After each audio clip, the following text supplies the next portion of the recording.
start looking at the actual application itself. And from here on out, we will be looking at actual screenshots from commercegrants.com and walk through this application line by line. The first thing you will do is sign in to your submittable account. This is an example of what it will look like when you're signing in. Anyone who is signed in to just about any kind of account online will be familiar with this format, where you have your username, which in this case is your email, your password, and then buttons to sign in. And if you have a previous submittable account from past Working Washington rounds, for example, but have forgot your password, you can see there will be a button that says forgot. You can click on this to have prompts to help recover that lost password.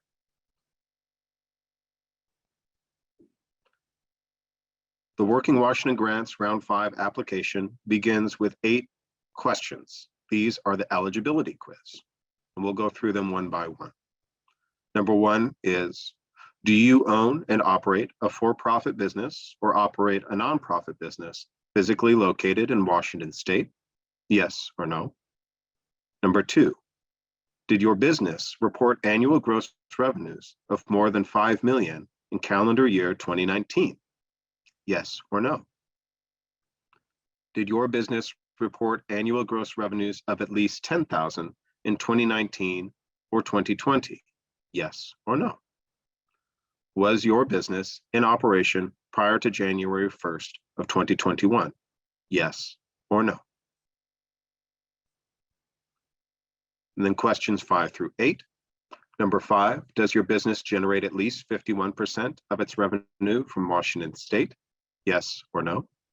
Number 6, did you experience a reduction in business income or activity related to COVID-19 or state or local actions in response to the pandemic?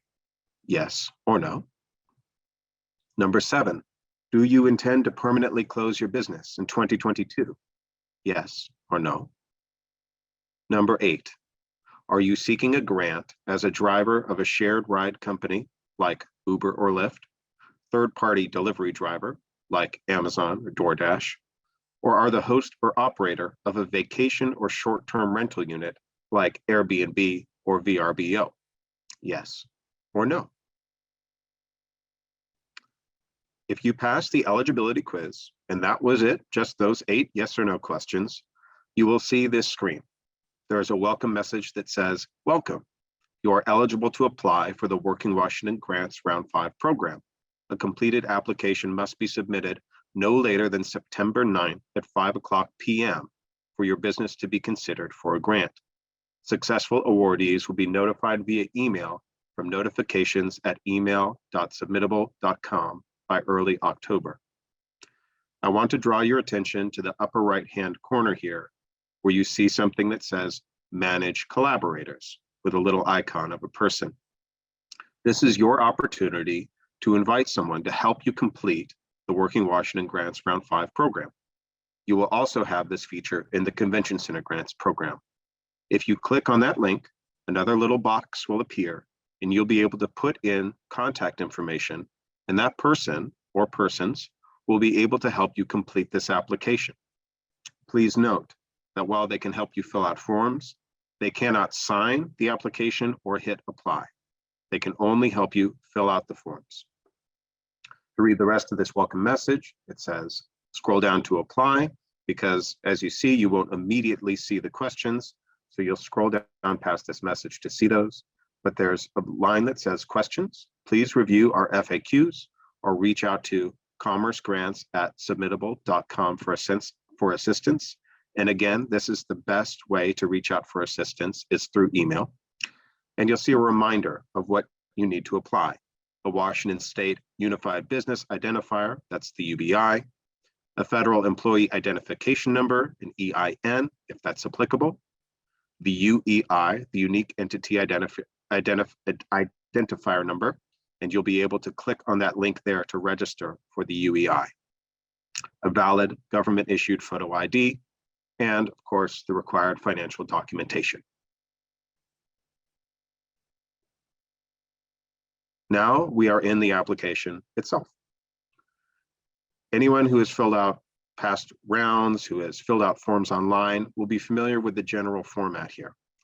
There is the question, there is a field or a drop-down menu to give an answer or make a selection, and then below that, there's helpful explanatory text. So for example, this first question asks, what is your business's legal name? And there's an open field to write in the name of your business. And then there is explanatory text below that says, enter your business legal name as shown on your Washington State business license or registration. And just about every question on this application has this explanatory text to help you understand what the question is asking if it's not immediately clear to you.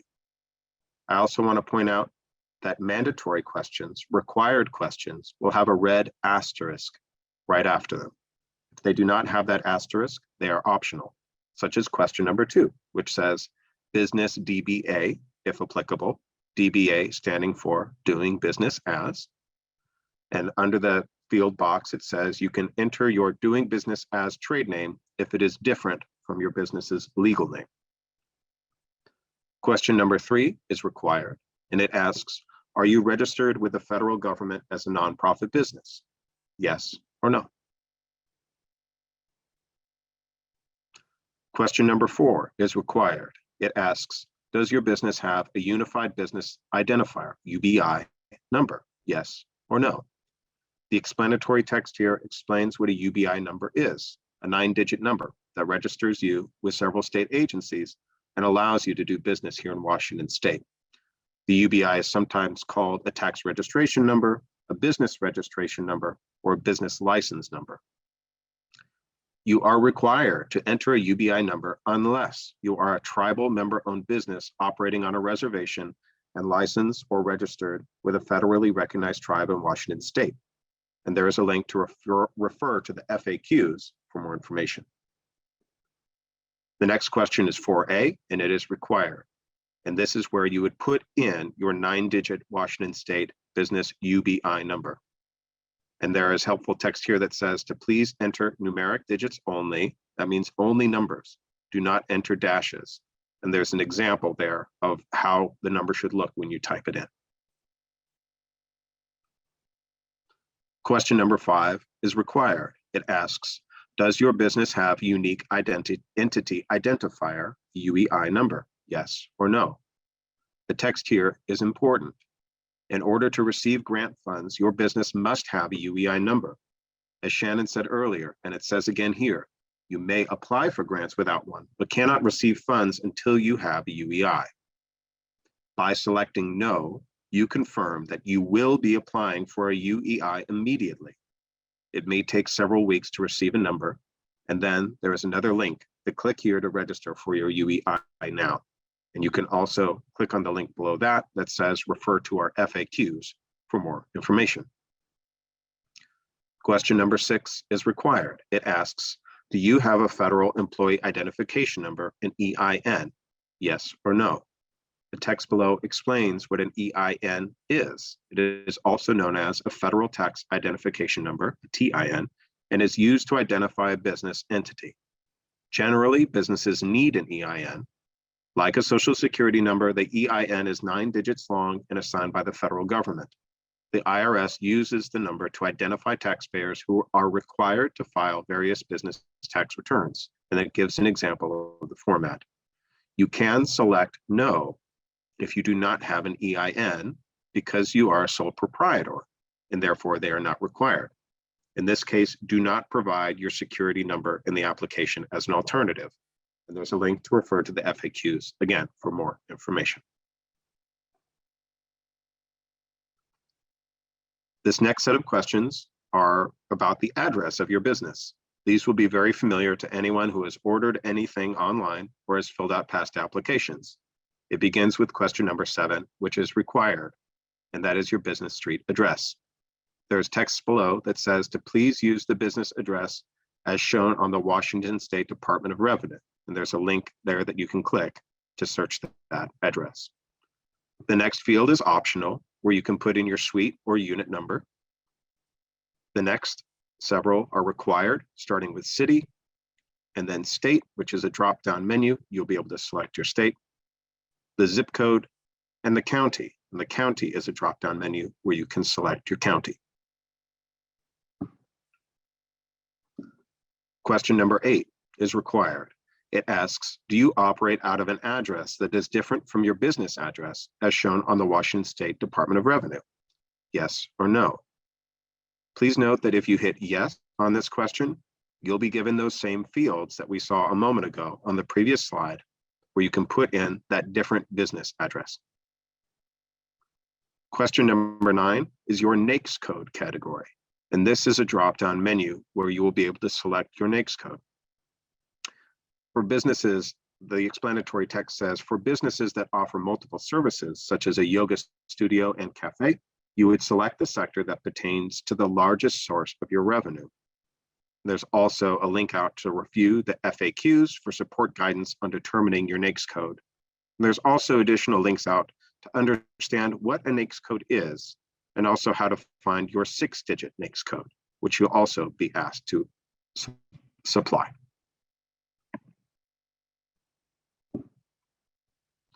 Question number 10 is required. It asks, what year did you start your business? This will be a drop-down menu where you can select your year. The explanatory text says, this is the year you started your business, and it should be reflected in what the Washington Department of Revenue has on record.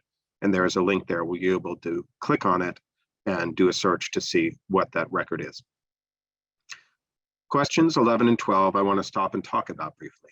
These are both required. Question 11 asks, please describe your business and its products or services or activities. And question 12 says, please describe the financial hardship your business has experienced due to the COVID-19 pandemic. Both of these questions are open text fields, and they are your opportunity to first, on question 11, talk about your business and tell us what you do. And then in question 12, tell us what happened to your business as a result of the COVID-19 pandemic. When we talk about describing the hardship and demonstrating hardship due to the pandemic, there will be the tax documents you upload later in the application. But there's also this, question number 12, where you can talk about what happened, because it may be a different story than what your tax documents tell. Please know that when you fill these questions out, you are not being graded on your style, on your spelling, on your grammar. Please use a translation tool if that's helpful to write in your native language, and then use Google Translate to put it into English for the application as is required. And just use your own words and your own voice to tell your story of your business and what it experienced during the pandemic.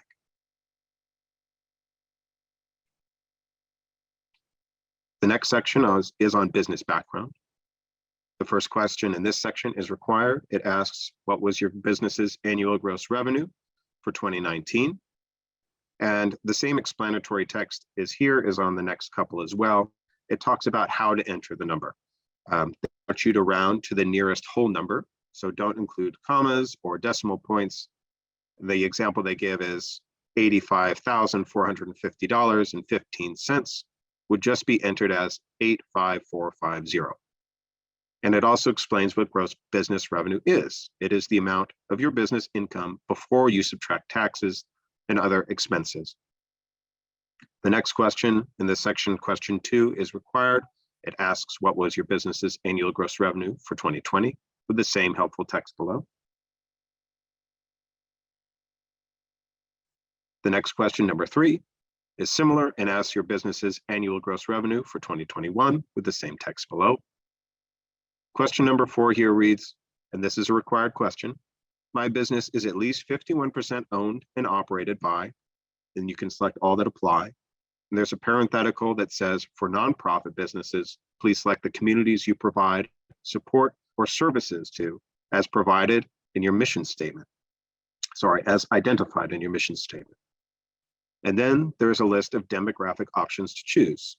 These include women or women, American veteran, African American or Black, Hispanic or Latinx, Asian, Pacific Islander, Native Hawaiian, Alaska Native, Native American, LGBTQ+, and also I decline to answer or none of the above. You can choose whichever box feels appropriate for you. The explanatory text here reads, this means that This demographic that you select owns at least 51% of the business, shows contribution of capital and expertise, and controls the managerial and day-to-day operations. I will now pass it back to my colleague Shannon to take us through the remainder of the presentation. Thanks, Michael. So the next section of the program application is the business support section.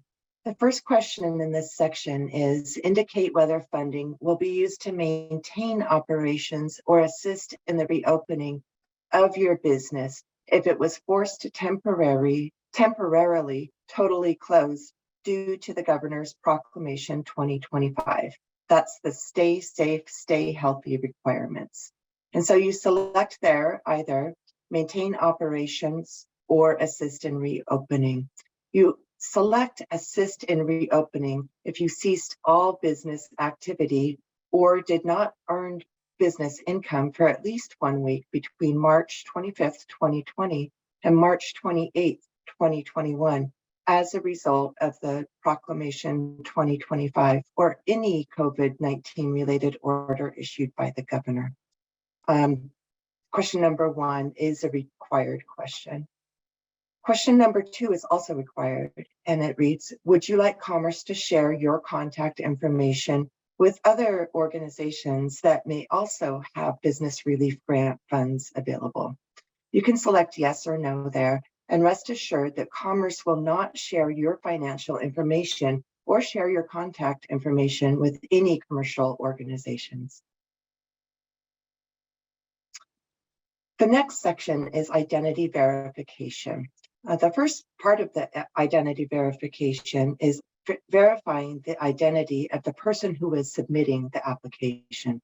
So you can select either to take a photo of your ID card and to take a selfie with your current device or with a cell phone camera, or you can select to do a knowledge-based identification.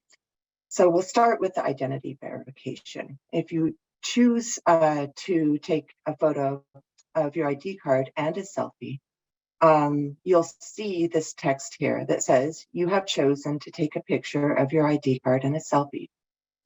Click Proceed to continue. Acceptable forms of ID include government-issued ID card, passport, tribal ID, residence permit, or driver's license. With the photo ID verification, you can click Proceed down below to move to the next screen. If you choose to answer questions about yourself, then you will be moved to the next portion of your identity verification. And you'll see the text below that says you have decided to answer some questions about yourself. Please click the Proceed button below to enter your identity details and then click Initiate Quiz. So the questions in the identity verification is known as knowledge-based authentication, or KBA. It's a tool that is widely used by service providers and financial institutions to verify identities. After providing your information, you'll receive a 5-question personalized quiz based on your history. Please note, for privacy purposes, your quiz responses will not be stored or shared. And there's a little bit more information that you can click through to learn more. A couple of things about this identity verification process, part of the process. This step in the application helps to ensure that the grant funds are going to legitimate businesses such as yours. The identity verification step is to be completed by the person who is completing the application. So you can select, as I said, one of those 2 options, either to show your ID and a selfie, or to answer a few questions about yourself in the knowledge-based authentication.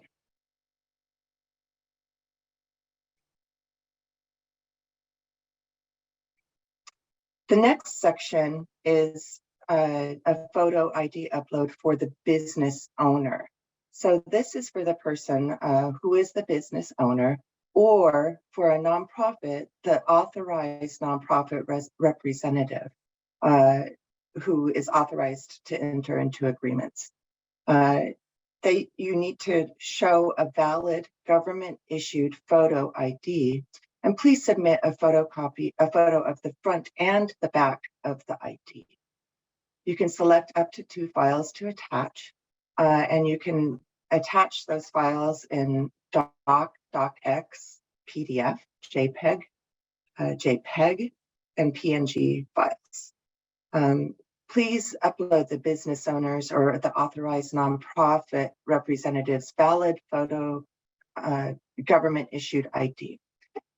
Please submit a photocopy of the front and the back. And examples, and you only need to include one, include a Washington state issued driver's license or an ID, a US passport book or card, a tribal ID card, or an other valid state issued or federal issued photo ID. In the next section, you'll be uploading financial documents. Please upload financial documents for 2019, 2020, and 2021 gross annual business revenue. Businesses that opened in 2020 will need to provide documentation only for 2020 and 2021. All other businesses need to provide documentation for 2019, 2020, and 2021. Please upload one financial document for each year. Financial documents may include one of the following: an IRS Form 1040 for sole proprietors and the following: a Schedule C profit and loss from business, an IRS 1065 partnership return, no K1s are required, an IRS Form 1120 corporation return with no schedules required, an IRS Form 1120S S corporation return with no K1s required, an IRS Form 1099 for independent contractors, IRS Form 990, 990EZ, or 990N for nonprofits, and for fiscally sponsored nonprofits only, a profit and loss statement. If you have questions or you're experiencing difficulty uploading any of the documents, please reach out to commercegrants@submittable.com or by phone at 888-242-0169 for assistance. This is walking you through each year. And so you'll have the option, and this is a required question, to provide which financial document you will be providing for 2019. So again, you have the options to select IRS Form 1040, Form 1065, Form 1120, Form 1120S for X corporations, Form 1099 miscellaneous, Form 990, 990EZ, or 990N for nonprofits, or for fiscally sponsored nonprofits only, a 2019 profit and loss statement. And there's also an option here to select not applicable if your business opened in 2020. You'll have the same options for 2020 and 2021. All applicants must upload financial documentation for both 2020 and 2021. It's also important to note that if you have submitted an extension for your 2021 tax returns, we still need to have those 2021 tax returns to be able to apply for this grant application. The next section of the grant application is the certification section. The first certification is to certify that you are authorized to submit this proposal on behalf of the business. And you can select the checkbox to confirm certification 1. Certification 2 is to certify that the business does not unlawfully discriminate with regard to employees, volunteers, delivery of programs or services, or clients served based on age, sex, religion, creed, race, color, national or ethnic origin, sexual orientation, gender identity or expression, disability, marital status, military or veteran status, pregnancy, or genetic information. So again, you can select there the required confirmation of certification 2.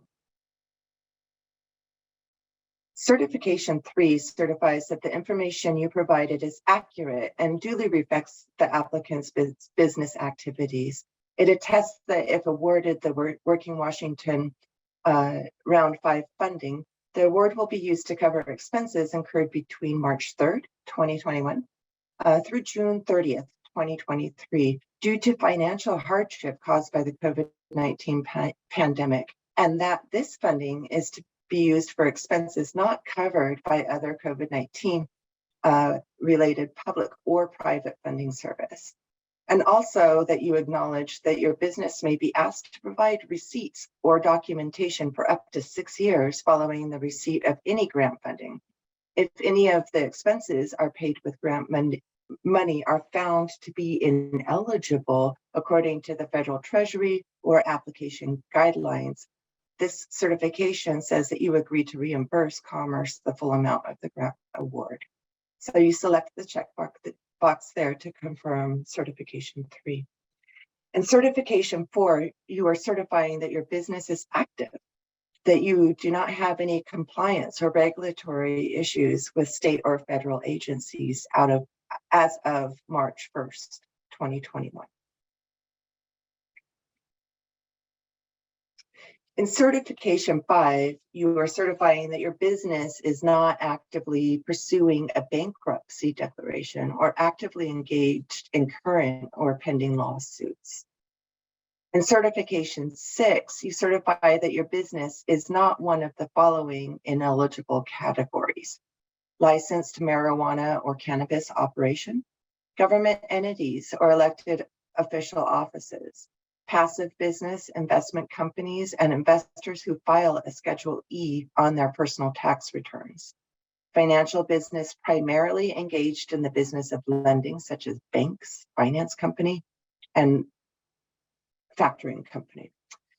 Businesses engaged in any socially undesirable activity or activity that may be considered predatory in nature, such as rent-to-own businesses and check cashing businesses. Businesses of a prurient or sexual nature, such as adult businesses. Businesses primarily engaged in political or lobbying activities. Businesses that restrict patronage for any reason other than capacity or age restrictions due to regulations. Businesses disbarred by the federal government. So you would select certification 6 to attest that your business is not one of those categories. Can you go back one slide, please, Michael? Thank you so much. Certification 7 certifies that neither your business nor its principals are presently disbarred, suspended, proposed for disbarment, declared ineligible, or voluntarily excluded from participation in this transaction by any federal department or agency. Certification 8 certifies that if you have not provided your UEI number in the application, that your business is in the process of applying for one. It acknowledges that your business must provide a UEI number to receive grant funds, and not providing a valid UEI number will make you ineligible to receive a grant if awarded.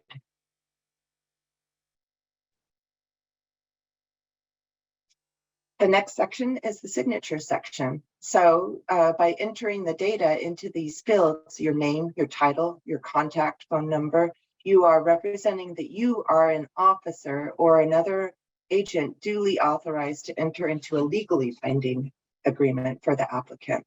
You agree to submit the grant application in electronic form, which shall be bound by its contents as an electronic transaction. You are agreeing that your insertion of data into the following fields constitutes an electronic signature. So there you would submit your name, your title, and your contact phone number. The next section is optional, but it may be helpful for you. In the event that we are unable to reach you, you may list somebody that we may contact about your application. So this may be a trusted partner in your business or a relative, maybe your CPA, and you would list their name and their contact phone number. And then by checking the box, you would authorize the Washington State Department of Commerce to discuss the application with this individual listed above.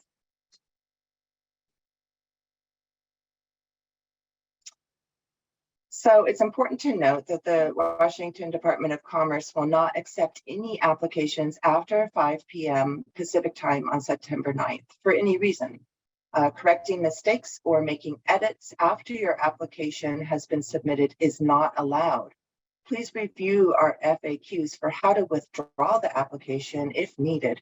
For additional grant resources and opportunities, you can visit www.commercegrants.com. To complete and submit your application, you would click Apply Now. Your email service provider will sometimes try to predict incoming spam mail on your behalf and filter it into your spam folder before you ever see it. If you're not receiving expected emails from notifications at email.submittable.com, you will want to safe list the address to help ensure that you receive the emails. Safe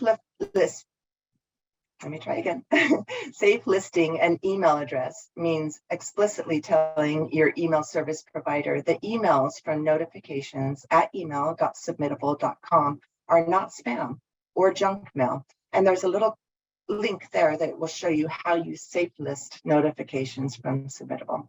I want to also show you these two buttons below, the Save Draft and the Apply Now button. The Save Draft will mean that you can save the draft and come back and work on it later. Your application is not submitted until you click that Apply Now button. Once you click the Apply Now button, you cannot go back and edit your application, and you must click that Apply Now button before 5 p.m. on September 9th. Yeah, that's it. So a little bit more about where to go for more information. At commercegrants.com, you can submit your application between yesterday, August 17th, through September 9th, 2022. You will find translated materials available for download in 15 different languages, including your frequently asked questions, your FAQs, your program guidelines, and also sample applications. You can get support via email and phone from our customer support center, and you can find that at commercegrants.com. And we encourage you to email for a quicker response. At sam.gov, you can register for a UEI, and at arts.wa.gov/workingwashington, at arts.wa.gov WWR5, you can sign up for email updates. You can also find outreach toolkits, webinar recordings, and a wealth of other information about these grant opportunities.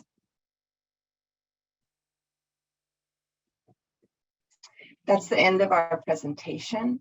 I'd really like to thank One Eastside Spark for their partnership in serving our communities. It means the world to us to have their partnership and outreach and support for your successful grant applications. Thank you. Well, thank you, Shannon and Michael, and a special thank you to Lynn and Ned, because they've been on the back end answering the questions that have been posted to Q&A. So let's jump in. I've got a number of questions for our team today. The first question is from about nonprofits and the eligible nonprofits. There's a lot of 501c6, 501c3, 501c7. Are they all eligible, or are there some that are not eligible? And I guess, would that be a Shannon question or a Lynn question? We'll both do our best to answer your questions, Christina and all. So we aren't defining the nonprofits, by whether they're a C6, C3. We definitely encourage our nonprofits and our for-profit businesses review the program guidelines, review the ineligible list, review the FAQs, where it might be unclear to some in our guidelines. We've tried to expand in our FAQs to provide more clarity. So please review those. If you believe that you meet the eligibility criteria, then we encourage you to apply.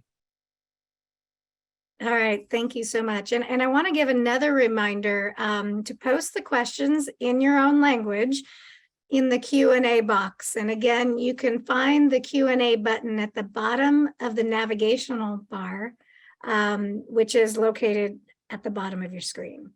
And a reminder, we are recording this webinar and we'll be sending out a transcript of the questions and answers along with the links to the webinar, the slides, and resources as a follow-up to you. So we're going to go to our next question.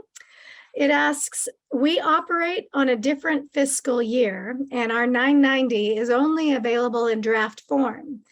Is the grant accepting draft forms of 990s? We are requesting that the form as it will be completed and submitted to the IRS be the one that you provide. We need complete financial documents so we can validate business revenues. All right, so the answer was yes, if it is going to be the one that you're going to be submitting to the federal government. Is that correct? It needs to be in the required financial document format as required for the application, and it has to be in its final form. If it is a draft, meaning it's not the complete version and it's subject to change, that is not something that we're able to validate and review. So keep in mind, our businesses and nonprofits will be required to attest to the accuracy and truthfulness of the information they provide. So they must be able to do that. And so that will be, if they're submitting it to the IRS as they're submitting it here, then that will be accepted. I'll also add that many businesses and nonprofits, their fiscal year doesn't align with the calendar year. So when they're submitting into the fields information about their gross annual income, we ask them to submit their gross annual income that matches the calendar year for 2019, 20, and 21. When they're submitting their tax forms, please submit them as you submitted them to the IRS in 2019, 2020, and 2021, even if it doesn't align with the calendar year. All right, thank you. Our next question asks, we received state grants that increased our revenue in 2020. So it was 15 to 20% above our 2019 revenue. As a result, we cannot show a decline in revenue in our 2020 tax return.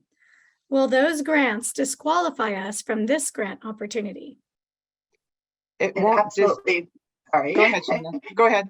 Absolutely will not disqualify you from this grant opportunity. So please enter your revenue as it was received in those years. And also please use those open text fields, the area that talks about what your business or nonprofit is. And then also the area that gives you an opportunity to describe the financial hardship that you experienced due to COVID-19. This is where you can explain how the pandemic affected your organization or your business.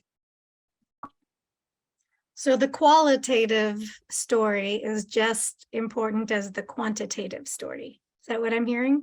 Yes, we want to get a good idea from you in your own words about how the pandemic affected your business.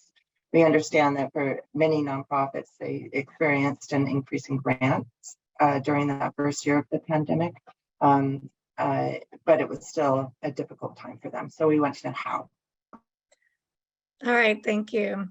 Our next question asks, if my business ends up closing or being sold this year, not that it was planned, and I receive this grant, will I be penalized or required to return the funds? So if If you intend on permanently closing your business in 2022, you're not eligible to apply. Now, if something unanticipated happens, we encourage you to talk to your tax advisor or a trusted business advisor about those potential impacts.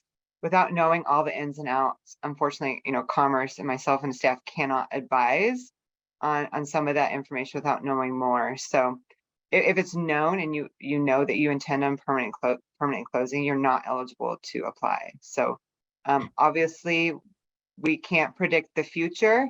So I would just say, let's approach that if it comes. Hopefully it does not, of course. But unfortunately, we just can't advise without knowing more. All right, thank you. Our next question asks, what file formats are accepted for uploaded documents? Can we upload photos of each page? Yes. The application is very helpful in that regard. It lists all of the file types that are accepted in the upload. And yes, most photos are accepted. Wonderful. Yes, photos, .png, .doc, Word documents, .jpegs, .pdfs. We have numerous file formats that are accepted. Great, thank you. Our next question asks, what if my business underwent a state tax audit in 2022 and we are paying back taxes? Would that render us ineligible?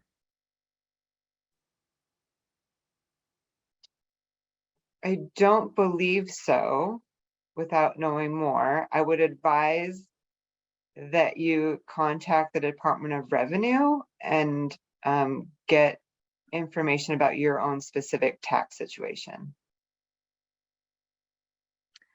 All right, thank you. I have been asked to remind everybody or to alert everybody, we've had over 100 questions posted in the Q&A box, and I just would like to remind everyone, we will be forwarding an email as a follow-up, and we will also post it to One Eastside Spark, our grant resource hub, so that you'll be able to look at all those questions and answers, because I know we're coming up at the last 9 minutes here. All right, our next question asks, if a business is sold but has not changed its business license, can the previous owners apply for Working Washington 5 if the business is still in operation? No, it must be the business owner must be actually owning the business if you're going to apply. So if you've sold the business, you are not eligible to apply. All right, and this next question was originally posed in Spanish and asks, my husband and I are 50-50 owners. Do we both have to put our IDs, or just one is enough? Just one should be sufficient. Okay. All right. Our next question asks, we are an ophthalmologist office and also have an optical shop in-house. Since healthcare providers do not qualify for Working Washington 5 grant, would the optical area qualify, even though it is under the healthcare providers TIN and UEI? If it is operating under its own UBI number and has its own financial documentation, for example, as a retail shop, then we encourage you to apply. But if it's not, the primary business under the UBI number, then unfortunately, healthcare is not eligible. All right, thank you. The next question asks, what about businesses that changed their business address to their home address because they had to close their official address due to COVID? Do they need to update their records with the state to reflect their home address? And will Commerce check to make sure the address on the application matches the address with the Department of Revenue? And then there's a second part of this question that asks, what if the landlord does not allow tenants to accept business-related mail at their home address? Well, we won't be sending mail out to your home address. We will be sending submission notifications and updates via email. There is nothing preventing your application from being considered for a grant if you're home-based. We do verify addresses as part of the application process, but again, that will not prevent your application from being considered for a grant. So you should be fine. All right, I've got another question here. It asks, I just received a farmer's market grant from the federal government for $1,500. Can I still apply for this grant? Yes. All right. I have a nonprofit question, and it asks, I am a nonprofit and cannot find my NAICS code. Where would I find that? We have helpful information in our FAQs regarding how to locate your NAICS code. Let me see if I can find the link here and drop it in the chat box. And then our friends at One Eastside Spark just dropped the NICS code link into the chat box. So thank you. Wonderful. Thank you. All right, and I know from putting in, for my own organization, putting in an NAICS code, there isn't one for nonprofits. So what would a nonprofit do when they go to the NAICS code website in looking for the right code? Does that make sense? Like there isn't a NAICS code for nonprofits. You would be looking for the field where your nonprofit works. You know, what is the mission of your nonprofit? What is the impact of your organization? And look in that field. Is it arts? Is it education? You know, so that's how you would determine your next code. Perfect. So that makes complete sense. All right, and I'll remind everyone that as we are at our last 4 minutes, but if you have any questions, please post them in your own language in the Q&A box. Our next question asks, will I be able to rewatch this webinar in Spanish? And I think I can take the answer to that one, and yes, you will. We will have videos of this presentation as it is in the different languages. It will be posted on our website at oneeastside.org/spark, and there'll be links there and also on YouTube. And you will get links to that as well. All right, I think we're at the close of our program and we're getting ready to wrap up. So, but before we close, I would like to quickly review the assistance available to organizations interested in this grant opportunity. Washington State Department of Commerce has support lines, both phone and email, that are available now. And again, One Eastside Spark is hosting a series of in-person small group meetings to assist organizations in East King County with these applications, and that will begin on August 22nd. We also have a number of community-based organizations that are providing support, including the African Chamber of Commerce of the Pacific Northwest, Big Hug, the Korean American Resource Center, Centro Cotro Mexicano, the Chinese Chamber of Commerce in Washington State, El Centro de la Raza, Indian American Community Services, and the Muslim Association of Puget Sound, or MAPS. And I really encourage you all to reach out to these groups if you have questions and need assistance in these applications. I want to thank all our speakers for giving us your time and expertise today. We appreciate very much. I'd like to give another thank you to Arts Wa, the Washington State Department of Commerce, the City of Redmond, and the Washington State Microenterprise Association thank you again for all your support. And you see all the logos here on the screen. Those are all our partners on the East Side who are working hard to support our business community. I want to make sure you bookmark this site, oneeastside.org/spark. And there you will find key resources, information on our no-cost one-on-one advising, our webinars, and grant opportunities as they become available. And a big thank you to all of you for participating in our webinar today. So until we see you again, this concludes our program. Thank you.